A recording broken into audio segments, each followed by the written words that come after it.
Code का आगे channel में आपका स्वागत है। आज हम लीड कोड प्रॉब्लम 396 सॉल्व करेंगे। प्रॉब्लम का नाम है रोटेट फंक्शन।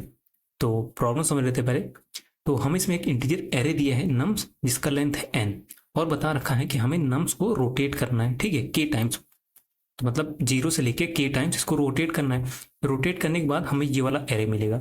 तो जो रोटेटेड एरे होगा उसके साथ हमें एक रोटेट फंक्शन का यूज करके एक वैल्यू फाइंड करना है।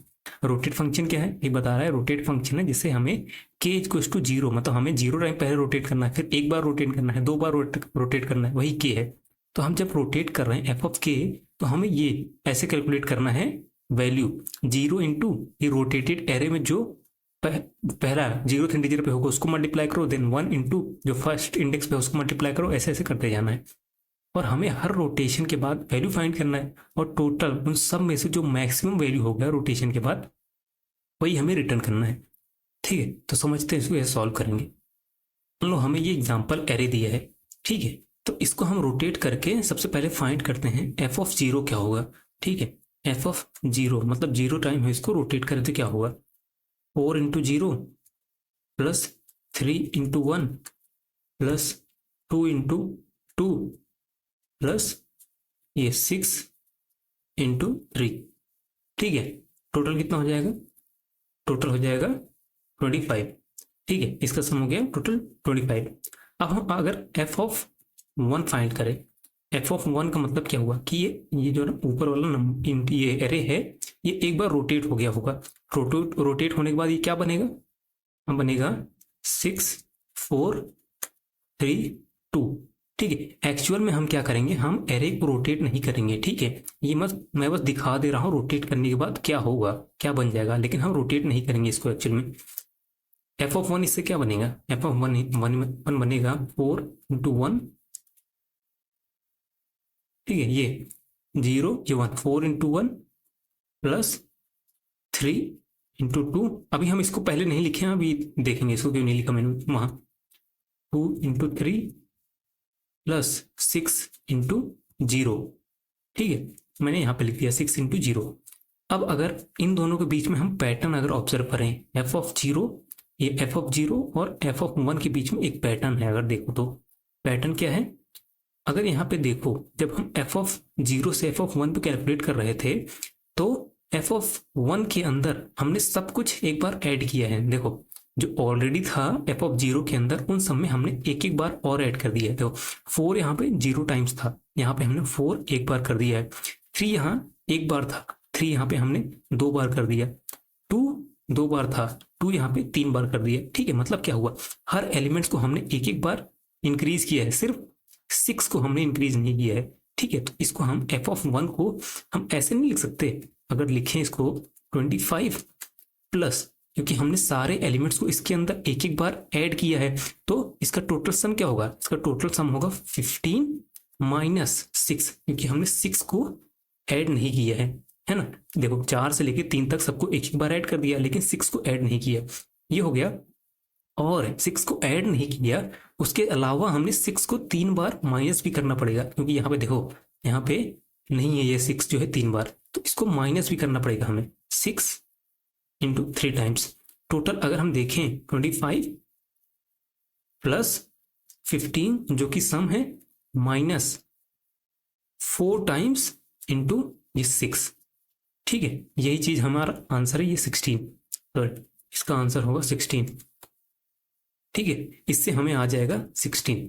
एफ ऑफ 0 और एफ ऑफ 1 के बीच में ये पैटर्न है, ठीक है। इसको हम ऐसे लिख सकते हैं, अगर लिखना चाहें तो इसको हम ऐसे भी लिख सकते हैं, इसको हम ऐसे भी लिख सकते हैं एफ ऑफ के, मतलब अगर हम के टाइम्स रोटेट कर रहे हैं तो हमें एफ ऑफ के माइनस 1 पता होना चाहिए। एफ ऑफ के माइनस 1, ठीक है, सॉरी के माइनस 1, उसमें हम क्या कर रहे हैं ऐड, उसके अंदर हम सम ऐड किए ये 15, और फिर माइनस क्या कर रहे हैं, ये 4 टाइम्स, 4 क्या है, n है, इसका लेंथ n इंटू ये 6 कहां से आ रहा है, ये 6 आ रहा है नम्स ऑफ n माइनस के। वही मैं बोला ना कि हम नम्स को रोटेट नहीं कर रहे हैं हर टाइम, हम बस फाइंड कर ले रहे हैं कि यहाँ पे क्या वैल्यू होगा क्या। क्योंकि देखो फर्स्ट टाइम जब रोटेट होगा तो n टाइम्स हमें 6 माइनस करना पड़ेगा। सेकेंड टाइम जब रोटेट होगा n टाइम्स हमें 2 माइनस करना पड़ेगा। तो वही चीज कर रहे हैं, k इक्वल्स टू 1 होगा तो ये माइनस हो जाएगा, k इक्वल्स टू 2 होगा तो ये माइनस हो जाएगा, तो ट्रैक हो जाएगा ना, n माइनस 1 ये हो जाएगा, n माइनस 2 ये, माइनस 3 ये। तो इसलिए ये हमारा फॉर्मूला है। ठीक है, तो हम क्या करेंगे, एक फॉर लूप लगाएंगे, टोटल k इक्वल्स टू 1 से लेके k स्मॉलर देन n तक जाएंगे और इस फॉर्मूले से कैलकुलेट करते जाएंगे और जो मैक्सिमम होगा उसको फाइंड कर लेंगे। उसके लिए हमें तो पहले सम निकालना पड़ेगा और एफ ऑफ जीरो फाइंड करना पड़ेगा, क्योंकि एफ ऑफ जीरो से एफ ऑफ 1 आएगा, फिर एफ ऑफ 1 से 2 आएगा, एफ ऑफ 3 आएगा, ऐसे ऐसे करके आएगा। ठीक है, चलो अब इसको कोड करते हैं।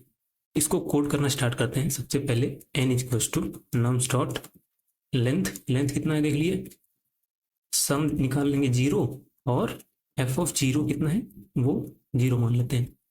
अब इसका सम और एफ ऑफ जीरो फाइंड कर लेते हैं। I equals to 0, I smaller than n, I plus plus sum, sum के अंदर हम ऐड कर देते हैं नम्स ऑफ आई और F of zero is equals to क्या हो जाएगा, I into nums of I. इससे हमें पता चल जाएगा एफ ऑफ जीरो और सम। ठीक है, अब हमारा मैक्सिमम इनिशियली क्या होगा, मैक्सिमम यही एफ ऑफ जीरो मान लेते हैं। ठीक है, एफ ऑफ जीरो हमारा मैक्सिमम मान लेते हैं अभी के लिए, और करंट क्या है, करंट को भी हम एफ ऑफ जीरो मान लेते हैं, क्योंकि करंट जो होगा ये हमारा एफ ऑफ ये 1 से स्टार्ट होगा, एफ ऑफ 1 से। I equals to 1, A smaller than n, I plus plus F of 1, F of 2, F of 3, वही सब फाइंड करना हमें इस एरे के अंदर। तो करंट इक्वल्स टू क्या होगा, करंट हम ये वाला फॉर्मूला लगाएंगे, ये जो हमें मिला है ना इसको लगाएंगे यहाँ पे, current plus sum minus n times nums of n minus k। ठीक है, ये हम यहाँ लगाएंगे, ये हो गया। और हम मैक्स हर बार फाइंड करते जाएंगे, math dot max of this max और करंट, और एट द एंड हम रिटर्न कर देंगे अपना मैक्स। रन करते हैं,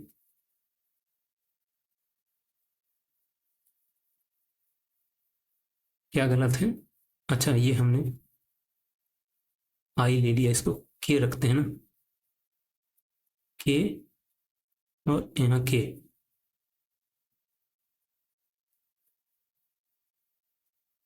सबमिट करते हैं।